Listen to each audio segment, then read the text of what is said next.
ভাইয়া ভাইয়া ভাইয়া মনে হয় ভাইয়া করোনা হয়ে গেছে ভাইয়া। তাই তো সকালবেলা ডাক্তারে ফোন দিছি, ডাক্তার কামলে কিছে আই গেছে, আর গলা ব্যথা আর হাঁচি আর কাশি আর জ্বর আর সব পুরো শরীর গরম হয়ে গেছে। ডাক্তার কামলে তো ঘটনা ঘটে গেছে, আমি কি কিছে কামলে তো করোনা হয়ে গেছে। তোর করোনা হয়েছে? ডাক্তার ফোন দিছে পুলিশে ভাইয়া, পুলিশে পুরো বিল্ডিং এ লকডাউন করে দেয় ভাইয়া। ভাই কিপটান ভাইয়া, আমি যদি জীবন আমার লগে কোনো বেয়াদবি করে দেয় ভাইয়া, আর অবসাদ করে দিয়েন ভাইয়া। কোনো টেনশন করিস না, আল্লাহর ডাক সব ঠিক হয়ে যাবে। আরে রোকেয়া কোনাই আর রোকেয়া কোনাই আয় বিয়ে শাদী করি না না, আর বেলায় বয়সে বেলা ভাই করোনা হয়ে গেছে ভাইয়া। করোনা হওয়ার কে টাইম হয়ে গেলি ভাইয়া। কোনাই আর রোকেয়া কোনাই আয়, আরে করোনা রে, করোনা তুই কিনলি রে।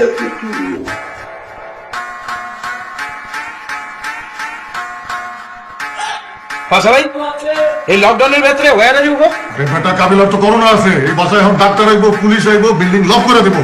বিল্ডিং লকডাউন করে দিলে আমি ফাটতে পারবো না, ফেটে যেতেছি। তখন বাসার চাইতে আমার জেলখানা অনেক ভালো, তোরা সাবধানে থাকিস। করোনা গেলে করোনা যাইবো কেমনে বেটা, সাবধানে থাকবি কেমনে? কাবিলার তো অলরেডি করোনা হয়েই গেছে, ভাই থাকলে